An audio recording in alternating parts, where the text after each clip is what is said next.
Jake the dog, giving the human the fun will never end.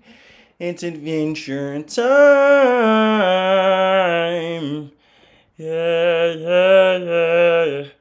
It's adventure time. It's adventure time. Yeah, yeah, yeah, yeah. It's a fact.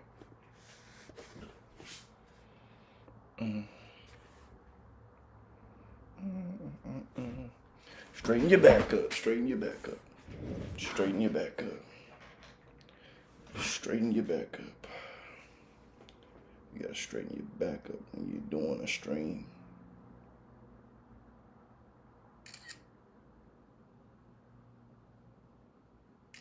Trying to look like a gangster when I take these photos, but it's a little bit difficult, but not difficult at all because I got a beard, so it's not difficult at all. So you know what I'm saying? Oh yeah. Oh yeah. Oh yeah. Oh yeah, yeah, yeah. Oh yeah, I like this photo. This photo is nice. Runaway and Elisha. Cause you know Finn and Jake, Finn the human.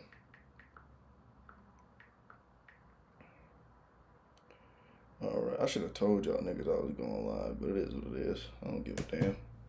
Y'all know what it is. Y'all know how I'm coming. Y'all know how I'm coming. I don't even gotta say that. Y'all know how I'm coming. That's a fact. It's been a minute though. Oh yeah, I like this photo. It actually hasn't been that long though. I streamed like a whole movie for y'all last time. I wonder how many of y'all was grateful for that. You know what I'm saying? But if y'all weren't, it is what it is. You know, we just gotta come harder next time. No pause. All right. Let me stretch this out real quick. All right, let's get it going. Finna watch Adventure Time until I get hungry. And then when I go eat, y'all either gonna come with me or y'all gonna come with me. You know what I'm saying? Lessons of... I think it's just lesson. Yep, found you. We in there. Alright. Life at every level of cartoon relationship. Okay. No one loves you like Jake. Love equals weakness. Handle it yourself. Alright, let's go. You can use auto-tune for way more than pitch. This nigga is bald. Don't forget that, chat. Yeah. Matter of fact, before I even get started with this shit, let me get the soundboard ready. Since niggas want to be bald in my face. How you gonna be bald in front of the big Elijah, bro? Motherfuckers pulling up. Baldy, baldy! My nigga. Get your bald ass the fuck up out of here. Let's go, Chad. Gary Quirk, what's up? What's up? No one loves me like Jake. The greatest hero in the land of Ooh. The boy who defeated the Lich. Hold on. Who will ever love somebody, or who will ever love you like Jake? Your best friends. Remember that. Facts. The world more times than anyone can count and never gave up on anyone is hiding inside a trunk in the basement of his own mind. Finn has regressed to his teenage self, curled up in darkness, unable to face his own life. Why he go back to a teenager if he was just a grown-ass man? See, a lot of you niggas do that. Y'all revert to your teenage self when you are a grown-ass man. Wake up. Lock the fuck in, bro. It's 10:17. And you need to recognize yourself, bitch. The numbers on that trunk read 4510, April 5th, 2010, the day Adventure Time first aired. He's literally retreating to before pain began. The fuck I'm talking And about. standing in front of that trunk is Fiona, his gender-swapped story counterpart. Bro, I would have kissed the fuck out my gender swap self. Hold on. Got more freedom as an adult. That's a fact, bro. Imagine if I was a kid and I couldn't drive a car. Fuck being a stupid ass kid. That's a fact. Being an adult is hilarious. Am I right? Am I right? Everybody talk about something. Everybody miss being a kid. Shut your stupid ass up. Another universe who barely knows him, but has a name in common. She has to be the one to pull him out. This is the heart of Fiona and Cake's season 2 finale. Let's go. And more than just a conversation I don't know why, but this dude loud as a bitch. between two characters. It is a masterclass in what it takes to reach someone who is drowning in grief and what it means to truly let go. Yeah. Let's break down every moment of this conversation and discover what it teaches us about. You turn on that sad music, I either enjoy it or I turn that bitch the fuck off. I feel like the only sad music I like right now is The Weeknd, X, and Mariah the Scientist. I know you want to spend on it. Well, I wouldn't say she's sad. She's just all about heartbreak. I know you want to spend on it. And you look like I like you depend on it. Say yeah. Put me in the fence on it. Say yeah. You was like 2 weeks every. You was with me at the yeah. Fiona spent all of season 2 struggling. She tries to help everyone around her, but her impulsive choices keep making things worse. Stupid. Her ex-boyfriend, DJ Flame, has moved on to Fennel, who looks exactly like Fiona, but with different hair. And that shit pissed me off, bro. Cause she gotta look, the love of your life kissing the new bitch. You know what you gotta do, sis. Fuck that nigga. That's a fact. Good new artist out of Detroit called Runaway Elisha. Found out about within the last year they have a really small following, but are an amazing band, and I have no affiliation with them. Just keeping it 100. Hey man, if you like Runaway Elijah, you know what I'm saying. Shout out him. You know what I'm saying. But you know what I'm saying. I just feel like Runaway Elijah is a great band in my opinion too. Really stings. Fiona can't let go. She kisses DJ Flame backstage at a concert in a moment of passion, immediately regrets it, and watches her emo rock rap. Yeah, emo rock rap's pretty cool. Successfully save their community space without her help, and then she destroys that same community space with a bulldozer in a moment of pure self-sabotage. You know what that reminds me of? Something the colonizer white man would do. Remember that.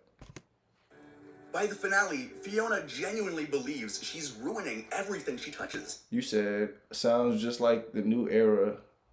You two Runaway. Nah, I ain't gonna lie, bro. I am the new era, but I'm also like 2003 era. Like, if y'all ever think about my music, just remember I was born in 2003. So just remember that, okay? That's where my music comes from. I know you may think 2003 had different type of music, but that's really where the music originated from. All the inspiration of 2004, 2005, 2006, 2007, 2008, all in my head. And then obviously the future. The future, I like the future's music, but I feel like I'm just myself. She helps people because she can't face her own feelings of inadequacy and feels like she needs to help others to make herself feel worthwhile. Sound familiar? Meanwhile, Finn is in his 30s now. He's got the beard, the mechanical arm, the buff bod, the lifetime of adventure etched into every scar. And Jake has since passed away. RIP. We don't see Jake die on screen, but the evidence is everywhere. RIP. Finn has a tattoo of Jake on his chest. In episode 9, his pain tree in the undergrowth. Man, rest in peace, my nigga Jake, bro. Pour the damn drink for my nigga Jake the dog, man. RIP my niggas. You know what I'm saying? Shout out Jake, man. My goddamn dog on his last leg, bro. But she getting through it. My dog Cinnamon done fell on the ground, almost shit herself a couple times, bro. That's a fact. But we got the Shiva dog in this bitch, bro. She died when she won. She fight death like these.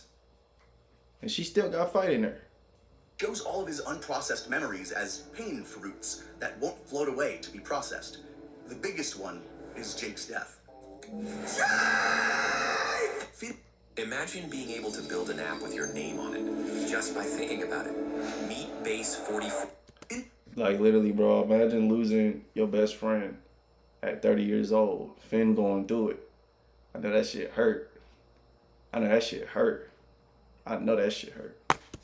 Body was healed from the poison, but his soul has refused to come back because of a botched procedure. Damn. He chose to hide in his own mind rather than face a world full of pain without his best friend. Damn. When Fiona finds him deep inside of his heart, the first thing he says cuts straight to his deepest wound. No one loves me like Jake. If that love would... Damn. Think about what he just said, y'all. You know what I'm saying? Friendship is fucking powerful. Friendship is fucking powerful, man. Hug your friends, man. Call your friends, man. Love your friends, man. Facts. Truly irreplaceable. Why bother coming back at all? That is Finn's reality. Meanwhile, Huntress Wizard is trying everything to save Finn. Everyone in his community, his family, everyone he knows who loves him is trying to bring him back through magic, medicine, every remedy possible. His wounds have healed, but his eyes are dull and lifeless. His soul is still trapped somewhere inside, refusing to come out. Huntress Wizard asks Fiona to do what no one else can, which is to enter Finn's subconscious and to bring him back. So you know what you gotta do. You gotta go talk to the nigga dick. You gotta go talk to that nigga dick. I'm not gonna say it again. You gotta go talk to the nigga body.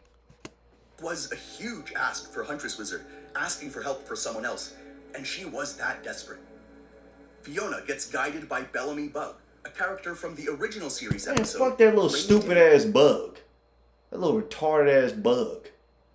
A little stank bug as a bug. Stank fat bug ass nigga. I don't even got no insults for him. He just a bitch ass nigga. That's a fact. Jake looked fat as shit in this picture. He looked fat as shit. I miss Adult Swim style cartoons. Bro. This is why everybody needs Netflix, Prime, and Hulu. Because you get these cartoons basically forever. Like, I can watch all of Adventure Time on Hulu right now. And the new episodes, I gotta get HBO Max, but don't worry about that. Dream. Together, they walk through Finn's imagination zone, and every location tells a story. She passes the entrance to Pillow World. The booty hole. The booty hole. The fucking booty hole world. An entire alternate lifetime. The pit where he and Sweet Pea defeated the Lich. Let's go. The Earldom of Lemongrab. The temple dungeon where Fern was. I ain't gonna lie. Like, for the nerds who really watch Adventure Time, this was some of the coolest shit ever, bro. Like, it was so original. Like, the shit that we were looking at here. I'm a buff baby that can dance like a man. I can shake it my fanny, I can shake it my cat. I'm a toxic baby, I can punch in your buns. Punch in your buns, I can punch in your buns. If you're an evil witch, I'm gonna punch you for fun. And it's like she crawled next to that area with that little soundtrack.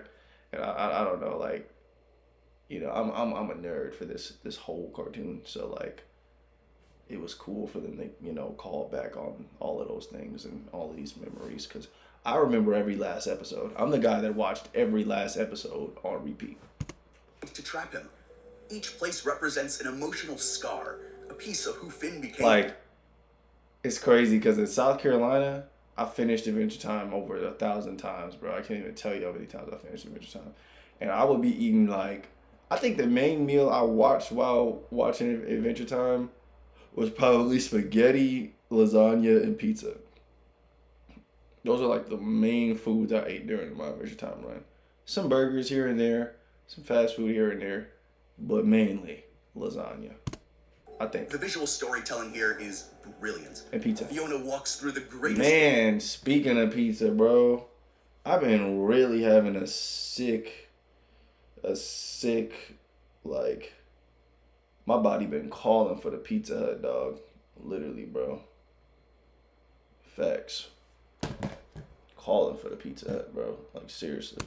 Finn's heroic life, but she's headed down, deeper and deeper still, Deeper. until she reaches the basement of Finn's entire life. Oh, The shit. darkest corner of his mind. I feel like if we gonna not eat pizza today, we gotta get the nachos. You know what I'm saying? We gotta get the nachos. There lies the trunk, where Finn sits inside, and he is not the 30-something. I ain't gonna lie. If I cut up the Finn bitch ass, we trying to bring him back to life, it's a 50-50 chance I might sock that nigga. It's a clear opening. Look at that opening. Because think about how long we've been looking for this nigga. We finally heal him up, and he don't wake up. When I open up this chest, the probability of my right hand hitting his jawline is very high. So I just you know, me and Finn fading would be one of the most beautiful episodes of all time. Just think about it. Runaway Elijah and Adventure Time. Think about it. Me, Jake, and him, and Jordan. We gotta get Jordan on there. I ain't gonna lie. Because Jordan is like the Jake of my world. And I'm Finn. You know what I'm saying? So like, you know what I'm saying? But Jordan gonna live 1,000 years, you know what I'm saying, in this world. He die when he want in this world, you feel me?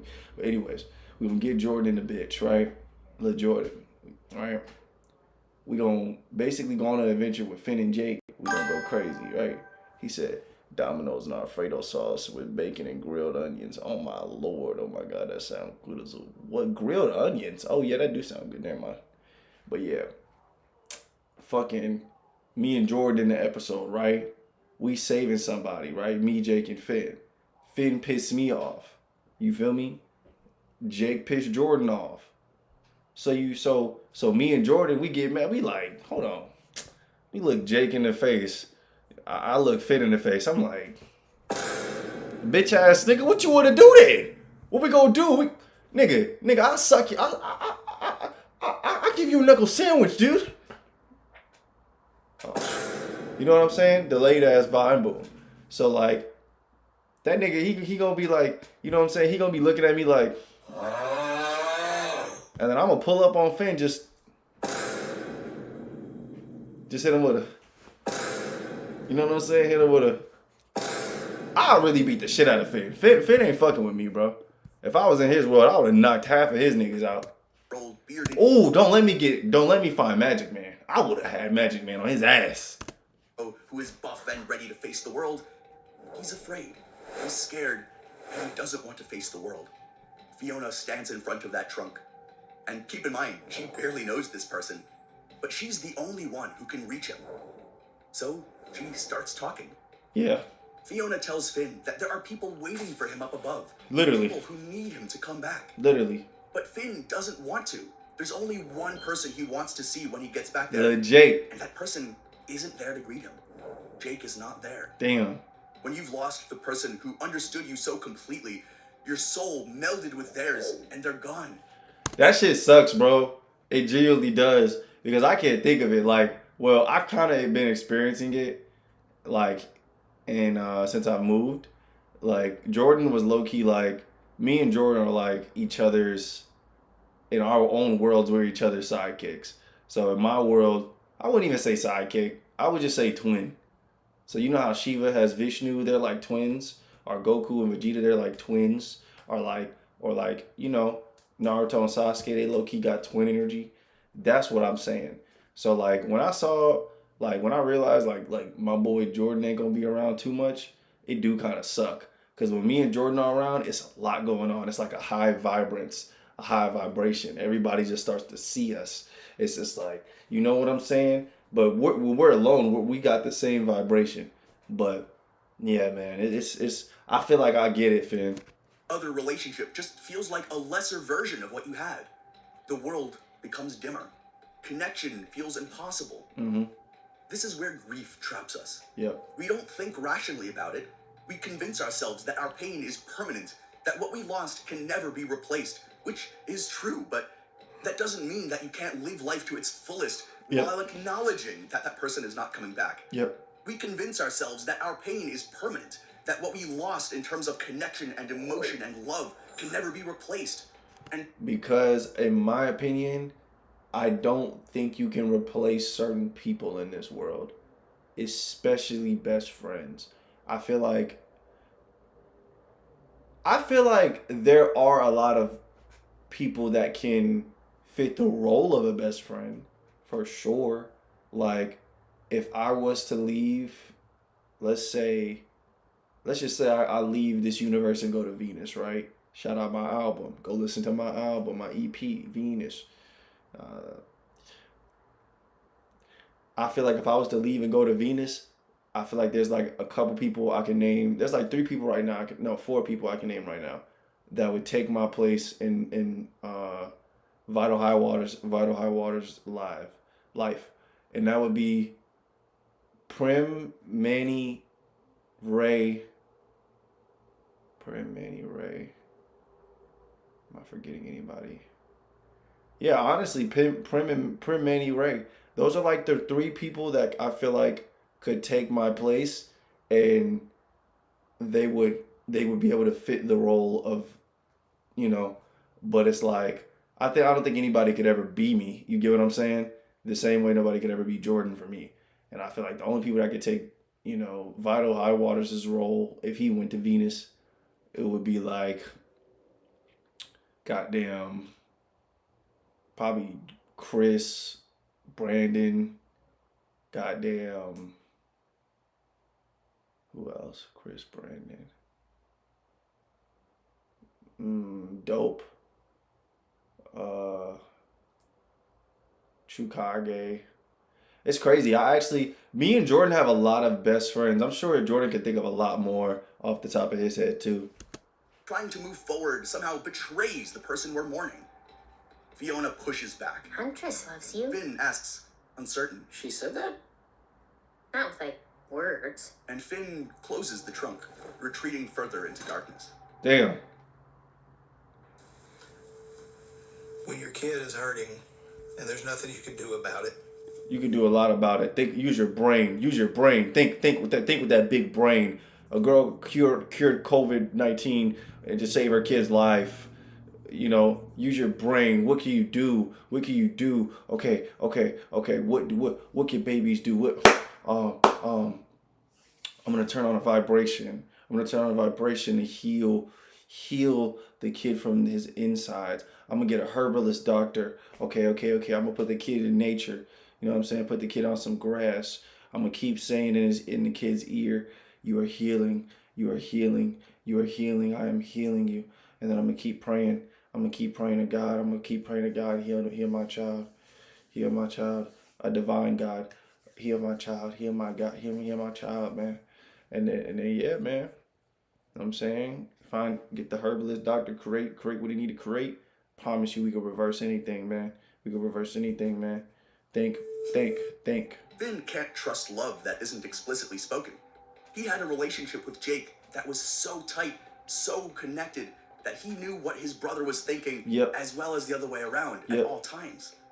Huntress Wizard has sacrificed everything for Finn this season. She killed a deity. She traveled across multiple universes and dimensions, destroying her alternate selves just to find a cure for his poison. She definitely did. That is did. how powerful her love for him was. Yes, sir. But she just never said the words out loud.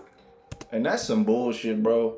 It's a lot of people that'll show you deep ass love, but can't fucking say it. Not that it means anything, especially to a person like me. I don't give a fuck.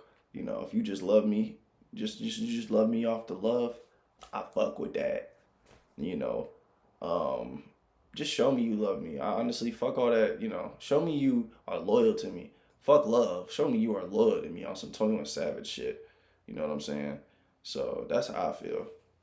To Finn, hiding in his pain, the ambiguity feels like proof that he's right to stay hidden in that deep, dark corner of his mind. So Fiona changes tactics. She says something unexpected. She's such an idiot. Finn immediately opens the trunk to defend her. She's a wise wizard. Ooh. I'm a dumb baby man. There it comes out. The self-loathing underneath it all. Finn believes he's inherently broken. Right. Not worthy of the love people are offering him. Fiona mirrors that right back. The only dumb baby man here is me. This moment matters so much because Fiona... Little baby Finn, man. We all babies on the inside, though. That's a fact. We all just learning. That's a fact. We all just learning every day, man. We all just learning, bro. trying to convince Finn he's wrong about himself. She's claiming a shared struggle. She feels the same way. She's telling him that she feels the exact same way about her own self and her life. Perfection doesn't heal people. What you do for others doesn't heal yourself. Connection does. Yeah. Just accepting the love from others and mirroring that back if that's what you can do at the moment. Sometimes we need to hear that the people we admire are just as scared and broken and human as we are. Well, I don't want to hear that shit. Nobody wants to hear how broken you are. That's a bullshit, bro. Anytime you complain, it's like a low level energy. You want to say, I think I'm going through something, but I'm gonna succeed. I think I'm going through something, but I'm only getting better. I mean, I might have failed yesterday, but we're gonna succeed tomorrow. I failed 2 hours ago, but in the next 2 hours, I'm gonna succeed. People want to hear success, success, success, success. They don't want to hear no, oh, I don't play. Shut your stank bug ass up. I don't want to hear that shit. Get a job or something, man. Seriously. Fiona describes watching Huntress Wizard fight to save Finn. I know she's as expressive as a tree stump, but underneath, she's as scared of messing up as anyone. The wisest wizard in the world is terrified of vulnerability. The greatest hero in Ooh is hiding in a trunk in his chest. Hey, we all have our weaknesses. I don't want to hear that shit. We all have our weaknesses. That's a fact. You know, she can be the toughest girl in the world, but she can't say that. She can't say I love you. You know what I'm saying? Smack the shit out of everybody, but she can't say I love you. She could drop that huntress cat on Finn all day, but she can't say she love him. That's a fact. Fiona just destroyed her own friend's community center out of jealous rage. Everyone is scared. Fear is the universal human condition. We all know this is going to end sometime. We all know that deep down, and we're all afraid to face the world. Then Finn asks the question that changes everything. Are you scared? He's testing her, checking if she's being real or just saying what he wants to hear. And Fiona says, yes, of course. Yeah, but mostly I think I need to chill my beans. She doesn't Facts. pretend to be brave in this moment. She admits she's terrified and talks about trying to grow anyway. Literally. That honesty makes her trustworthy to him. Finn needs to know he's talking to someone who understands what it feels like to be afraid of messing up, of losing people, of not being enough. Bro, and that's the thing. I'm not even going to sit up here and lie. Sometimes, Big Dog, Runaway Elijah, even me, the greatest guy in the universe. Sometimes, I think I'm afraid of romance because I messed up so bad the first time. But I do feel like this time around, I'm going to go crazy. I'm going to go crazy. I'm going to win every time. You know what I'm saying? And I'm going to pick a good girl that's meant for me in the best way possible. You get what I'm saying? I do think we have things to work on, for sure. You know, I'm a world-class athlete, and we still competing. You know, I just deadlifted 305 pounds. Should I show y'all that? Let me show y'all that. I may have to turn the volume down because I don't want to get copyright strike. All right, let me show y'all me deadlifting. Let me show y'all this shit. This shit crazy. All right, let's go. All right, I think I can play this right.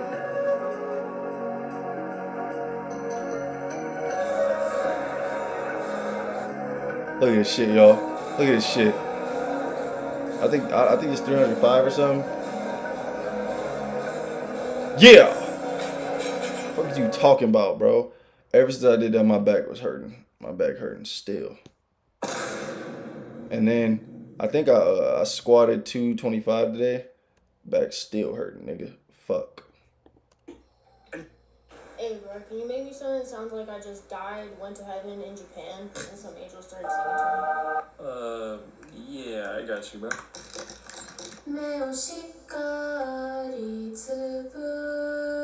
Yeah, that's exactly. And then I thought that shit was gonna be good. That shit ass. Fiona delivers the thesis statement of the entire episode. Huntress made me realize I don't have to fix things. I just have to actually listen to my friends. Literally. Communicate better. And when it matters, show them I care. For both of these characters, this is revolutionary. Finn spent his entire life being the hero who fixes everything. Every problem. Yeah, thank you, Gary. Thank you, Gary. I'm telling you, bro. That's that big strength. That's that big strength. I've been evolving when I've been off this camera, y'all. You know, I feel like everybody be like, oh, when he get off the camera, I wonder what he doing. Man, we going crazy over here, bro. Lifting big. He said, my enlightened, slightly heterosexual, famous streamer father. Bro, I'm so happy to be your dad, bro. Thank you so much, bro. I'm so happy to be your dad. You know what I'm saying? And yes, bro. I ain't gonna lie. I'm not enlightened, but you know, we on the way every time. We on the way every time. You know what I'm saying? I learned that you can't chase enlightenment. You just gotta be enlightenment. You get what I'm saying? A solution. Every villain could be defeated. Every person could be saved. Fuck them villains. But grief can't be defeated. Jake's death has no solution. Finn can't punch his way out of loss. We saw him trying before on his adventure with Simon in season 1 of Fiona and Cake, and that didn't end too well. Fiona spent season 2 trying to fix everything and just making it all worse. Her detrimental determination led her to destroy the very things she was trying to protect. Right. Both of them built their identities on solving others' problems. And here, Bitch ass nigga said chase a barber. How about you chase some dick, nigga? How about that? Pussy ass nigga. Gotcha. Gotcha. Thought I would read your message. Fiona is saying maybe that was never the point.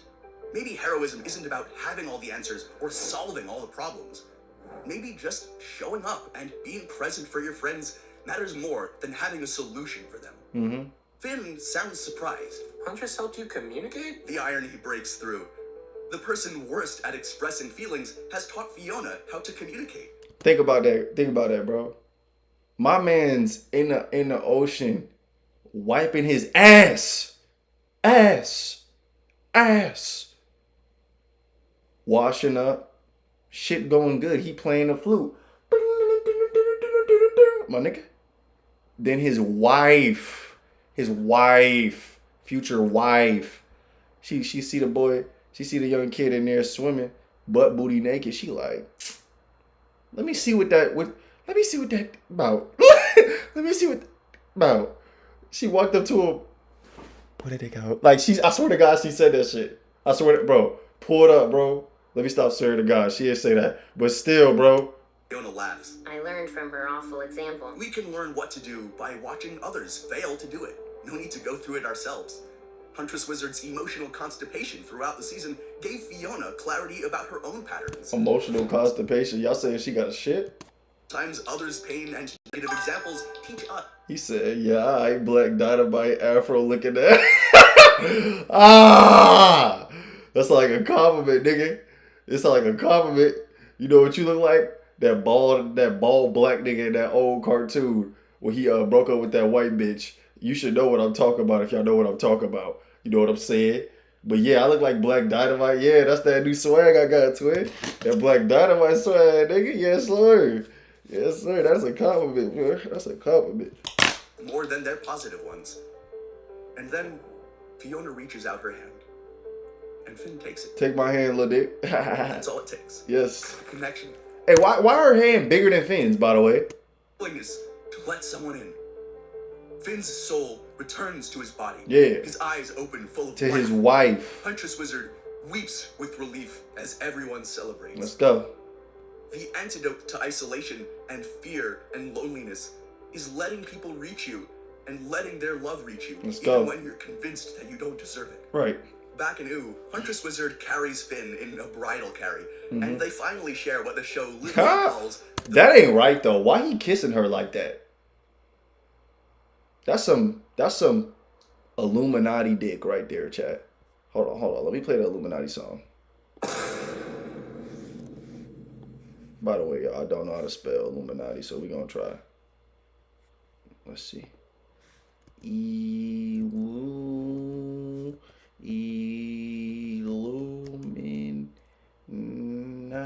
Illuminati music. Let me see.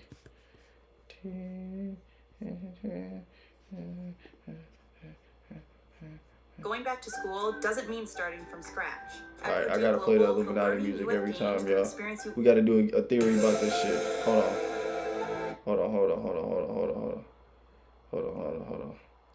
We could play the Berlizzi song. Yes. Nah. I'm not letting that slide. Years of slow burn, their relationship Okay, that's official. cool. At least That's cool, cause she not woke that up to the official kiss. relationships Hold matter, on, bro. because it's just what's Hold on. Let me see. Berlizzi. We can low-key do the Berlizzi exposed sound instead. Exposed music. Alright, let me see.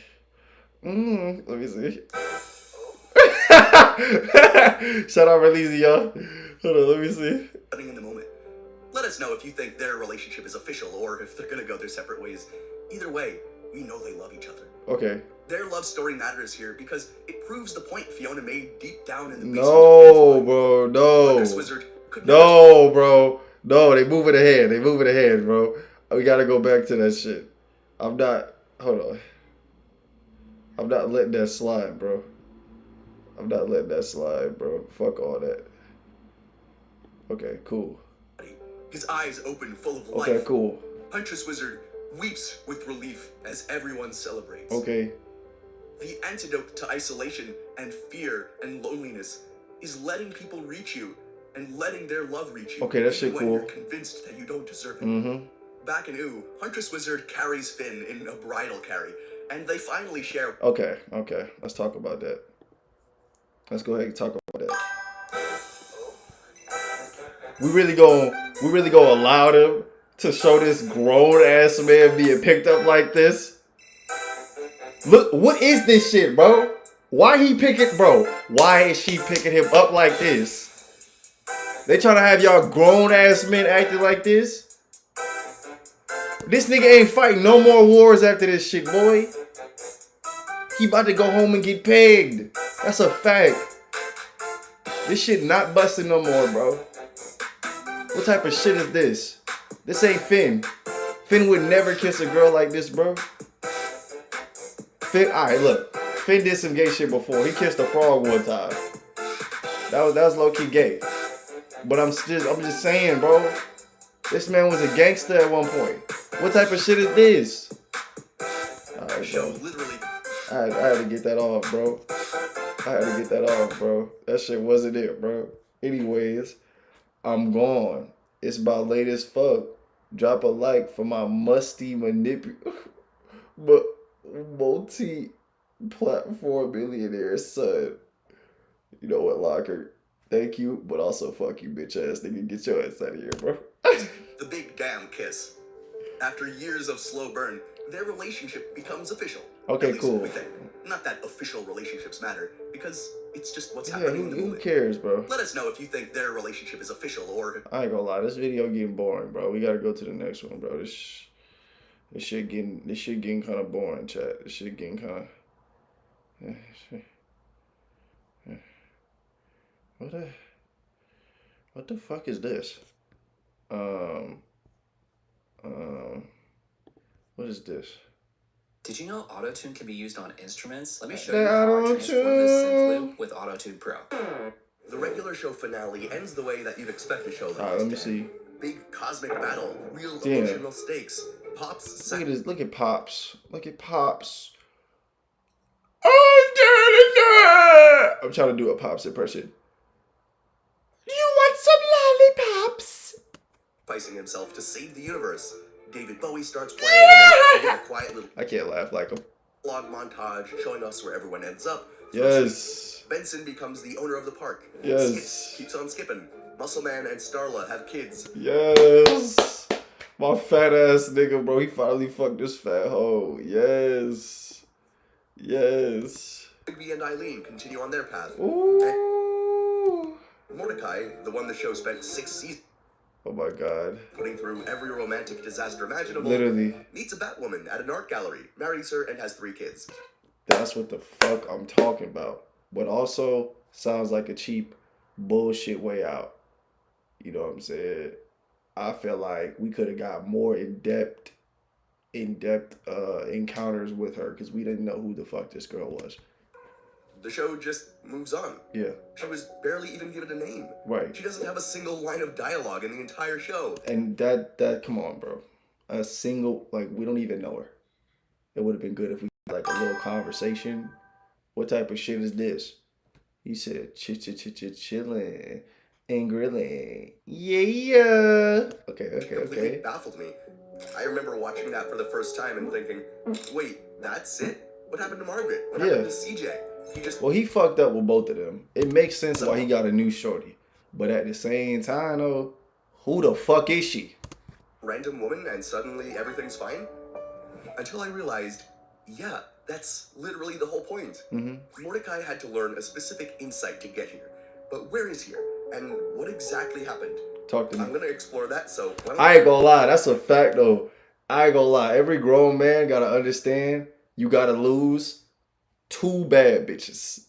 Yeah, Kevin Gates said, before you speak on me, please go find me them 2 niggas. Find the one that's and the one that's sent to prison. Now listen, the thing about them 2 bitches, ooh, we ain't never gonna take them 2 bitches. Listen, the 2 bitches in your life that come into your life are gonna change the trajectory of your entire life. They're either gonna create your entire life if you have a baby with them, or they're going to set the stage for you learning all your life lessons in dog years if you're smart enough to pick up all the lessons that God gave you in that short amount of time when you're dealing with that woman.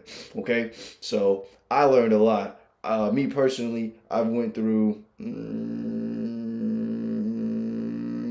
gonna say 3 relationships that I actually was pursuing that went downhill. That I remember that actually had some tension. The last girl, I think I just cuddled with her and touched her titties, and we didn't really get any further than that. But the other 2, I actually had sexual memory with them. So yeah. You know, it's you gotta run into them 2 women to understand what you gotta avoid and what to do better next time. Because I feel like for me, low key, everything that ever happened to me in my life, even the worst shit, was the best shit. And I learned that you just gotta be better. Yeah, no matter what you do, I don't care how dark, you just have to change and be better. That's a fact. Starting at the point where it all began, Margaret. Mordecai was in love with Margaret since the moment he met her. Don't sleep with other people's girlfriends. Women, don't sleep with other people's boyfriends. Don't interrupt relationships. Don't give unsolicited advice in people's relationships too much. Just try not to end people's relationships. It's not your business. Unless you're a guru, then I think it's a different thing. But yeah, man, seriously.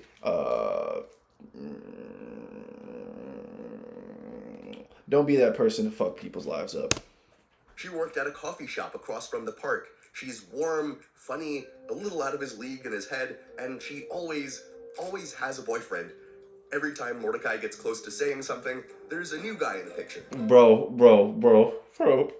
it's crazy. Because it always be the baddest woman that you like that always got some bitch ass nigga. Like, where you come from, bro? Where you come from? But it's okay. I play in the long game. Now let me chill out. And every time there isn't, Mordecai finds a brand new reason to say nothing. He goes to that coffee shop constantly, drinks coffee he doesn't care about, drags Rigby into situations they don't need to be in, just to be near her. And none of it is conscious per se. He's not like running a strategy or anything. Yeah. He's just permanently parked in the safest possible position, close enough to feel something, far enough away that nothing can go wrong. Yeah. For 3 seasons, this is who Mordecai is. It's so bad that his friends even get... Whoa. What's that? I just built a budget. Oh, well, she was very pretty. All right. Okay, Ed. Okay. Look at you getting little girl. Okay. What the fuck was that? From base 44. Guys, maybe just build. give it a name, pulling a Mordecai. It means freezing up when it matters. Oh, your breath stinking. You need to get gum. That nigga Mordecai sold so many times, bro. But Mordecai, I'm right with you, bro. I sold so many times, too. yourself into paralysis, getting so caught up in how something could I go don't, wrong. I don't think I ever had bad breath when I was talking to a girl. Never give it a chance for it to go right. Now, if you asked Mordecai what his problem with relationships was, he'd probably say something like, "Oh, it's just bad timing," or "wrong moment." Things just didn't work out, right? And he'd be telling the truth as he understands it. Right. But the show is telling us something different the whole time. Mordecai has one wound, which we'll get to shortly. So first we'll see how the show hands us an episode that basically explains the entire problem in just 11 minutes. That's a fact. It's Bad Kiss from season 3. Mordecai and Margaret go on a double date. It goes pretty well, and at the end of the night... Man, this double date was fucking fire, bro. And it pissed me off because, yeah, I ain't gonna lie. I'm gonna be honest. I had one good double date in my life, and it was actually fucking awesome until the ending came around. They kiss, something that he's been building toward for years. Actually, I'll take that back. I've had a couple great double dates. My bad. God, I'm sorry. Forgive me. Thank you. I've actually had a lot of great double dates. Some were accidental, some were on purpose. And yeah, they were actually kind of cool. Actually, I think there was one with Vital High Waters, actually. And this one was very funny. I think it was our first... I'm not going to say this was a double date. I think I've had accidental double dates when I was growing up. And then I wouldn't even count those because I was still teenager, still virgin vibes. But when I was actually dating a girl, then I did do a double date with Jordan and me. And it was awesome. It was actually really cool. It was cool. It had crazy vibes. And then Margaret pulls away because he has terrible breath. Yep. It's awkward, a little embarrassing, completely survivable, and Mordecai's response is to find a time... Survivable? Fuck no. I ain't gonna lie. I feel like you would need an automatic date the next day with good breath to prove that you've changed immediately. But me personally, I would think a lot about your bad breath. Oh my God, that's all I can think about. I think I had one night with a bad girl. I mean, and her breath was terrible. And erase the kiss. That's why people say like dating smokers is always a negative if they have poor hygiene, because excess mucus can get stuck in their back of their throats, causing their breath to stink even more. Entirely. Not the breath or the awkwardness, or to just apologize and just say, oops. He wants to erase the entire kiss from existence. So he goes back in time and undoes the best thing that happens to him romantically in 3 years because he couldn't sit with 5 minutes of embarrassment. By season 4, the excuses have run out. Margaret is single, his friends are watching him, the moment is there, and in meteor moves, the show gets so literal about his problem that it creates a physical location for it. The friend zone dimension. The friend zone dimension is crazy. Imagine you have, like, there's literally the stars, the gods, and everybody just trolling you. This nigga is in the friend zone dimension. Lil dick ass dude. Like, everybody trolling you. Mordecai's own indecision manifests into existence. And while he's standing inside it, he finally says it out loud. It's just, I've liked Margaret for so long. What if she's not into me? That's the whole of the first 3 seasons in one sentence. And then he breaks out, confesses, and they kiss. And for a moment, it feels like everything the show has been building toward has finally arrived. Yeah. It looks real this time. Then comes a single episode late in season 4. Okay. Mordecai takes Margaret to a nice restaurant, and a good date never hurts. Okay? I've had plenty. A good day never hurts. People ruin it, but a good day never hurts. For everything, the time travel, the friend zone, the almost kisses, he finally asks her to be his girlfriend. The moment is perfect, and his luck has run out. She farted. She farted.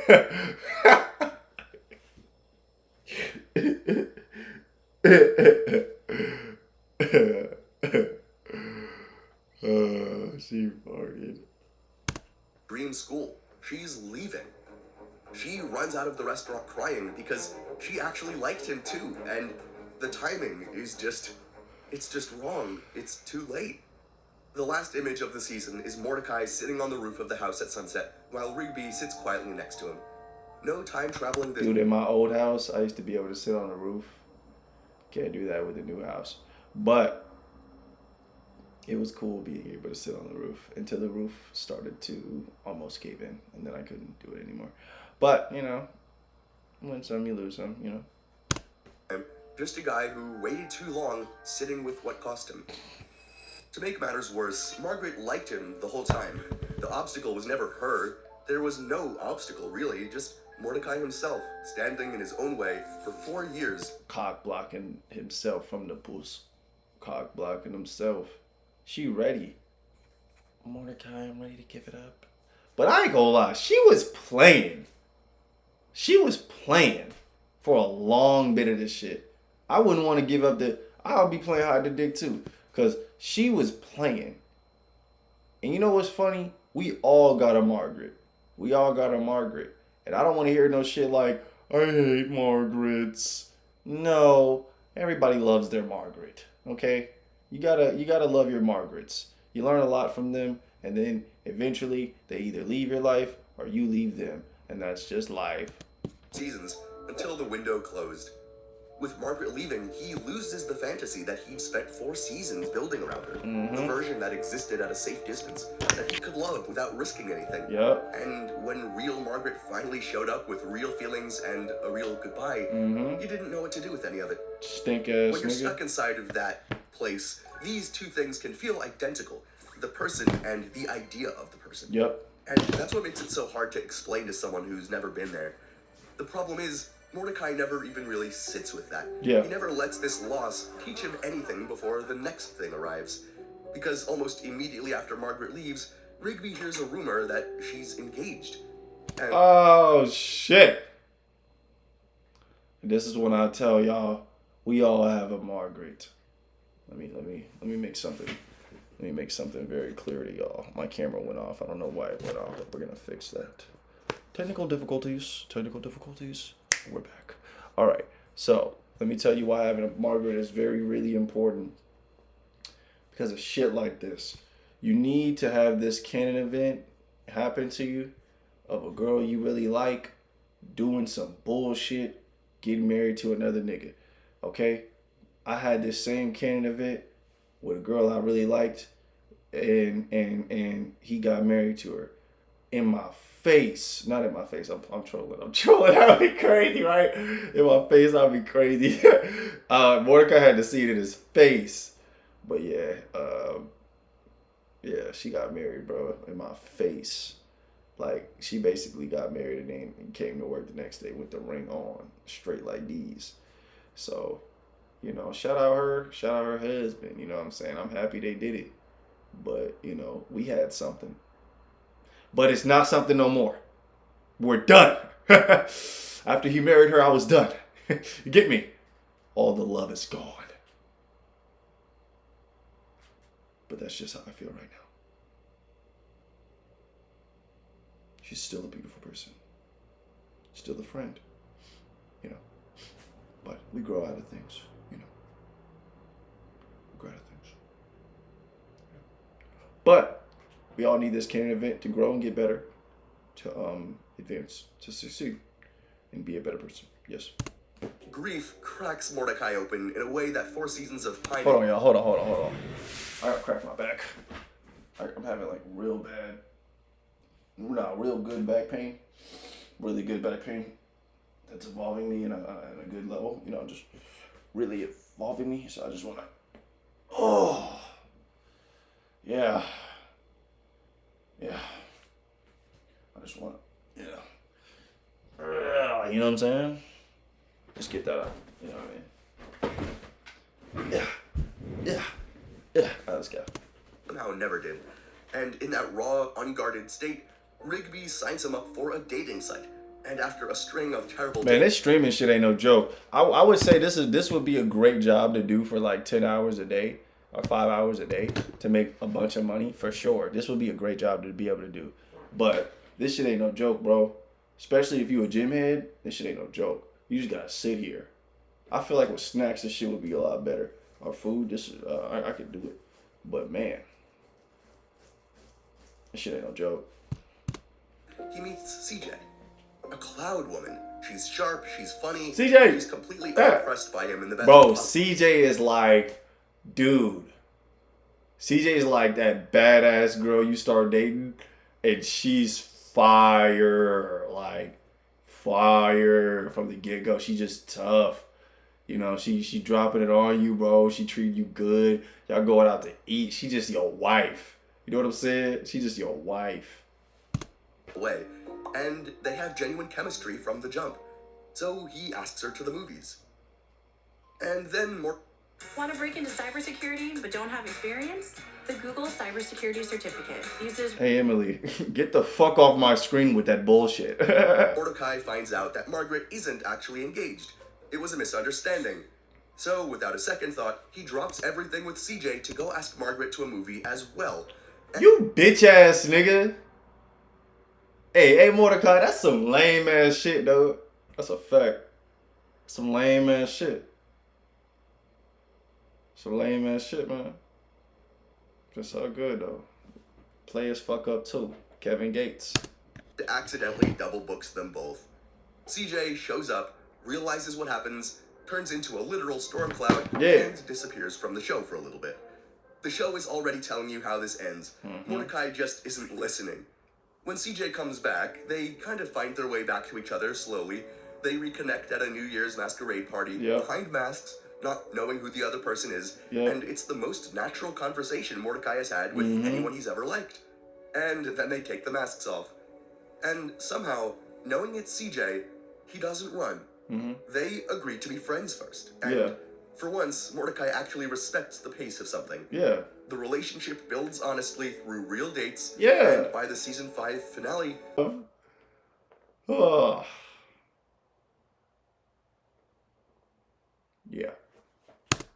It's a super romantic moment, and it's the most emotionally coherent Mordecai has ever been. And it's good for him. And then Margaret comes back. Girl, you stink. Get your stink ass the fuck up out of here then. Your ass stink. Your ass smell like boo-boo. Her degree by working at the news station.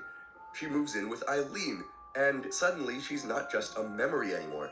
She's at the same parties, in the same rooms, and Mordecai, to his credit, tells himself that he's fine, probably even believes it. And then Merry Christmas, Mordecai is where this all falls apart. No, what happened? What happened? What the fuck happened, dude? I think I watched this. I think we watched this together already, but not this exact video. We watched this in another video, but let's see. Mordecai aside and asks him directly if he still has feelings for him. He says no, and she kisses him. That's all I needed to know. And then, maybe 10 minutes later, he ends up alone with Margaret. They start talking, reminiscing. This was God testing you, Mordecai. You fucking failed. Nostalgic warmth settles over the moment, and then they're kissing. Out of reflex, years of feeling something with nowhere to put it, and his guard was down, and there it was. CJ sees it, she literally storms off and drives away. No. And what follows is Mordecai trying to fix something that isn't really fixable through fixing. He apologizes, he does grand gestures, he tells CJ the truth about how much the Margaret breakup hurt him. And CJ, who is genuinely a better person than this situation deserves, forgives him. They get back together again. But the problem was never this kiss. The problem is that Mordecai is in a relationship with CJ while still in his mind emotionally living in the past. Yeah, bro, that's fucking terrible. That stinks. It actually stinks. You know? Just stinks. You know what I'm saying? It just stinks. But me personally, if I, God, please never, ever put me in the same room as any of my exes again. Please, God, please never, ever put me in the same room as any of my exes again. Just keep me away from them. Just keep me far away from them. I don't care. Just keep me far away from them. But if I have a girlfriend, I'm not even going to look in their direction. Honestly, they'll probably stink to me. They'll smell like shit. I'll just run away. Not because Not because I hate them, but because I have to hate them. You know, I have to run away. I have to run away from the thought. You know, I have to forgive them, but I have to run away. You get what I'm saying? And you can apologize your way out of a single mistake, but you can't apologize your way out of a mind state, out of a pattern. Every crisis in season 6 is just that same thing wearing a different outfit. Yep. The miscommunication at the helicopter party, the double date that explodes when Margaret admits that she still has feelings for him as well. Every time, Mordecai defaults to avoidance. Every time he chooses the version of events that requires the least honesty in that moment. And every time, CJ absorbs the damage.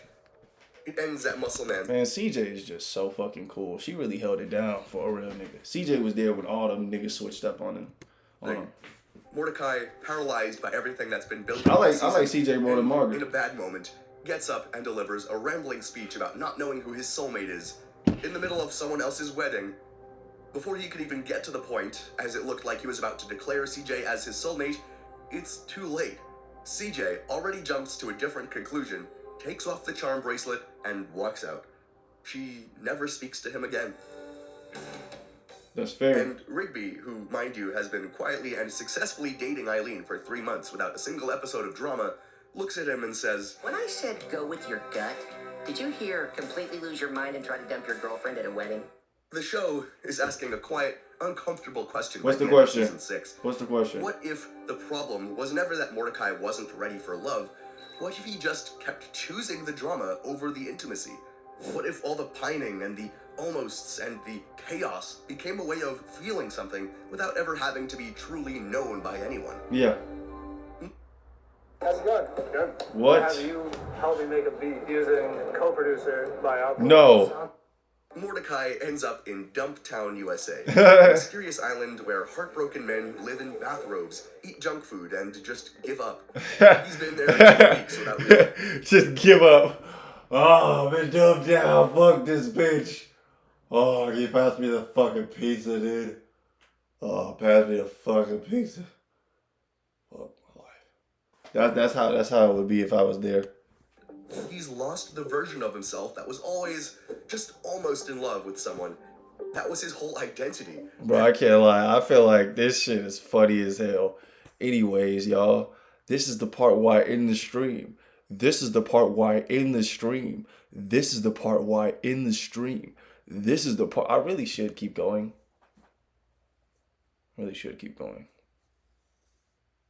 We'll get you some nachos together.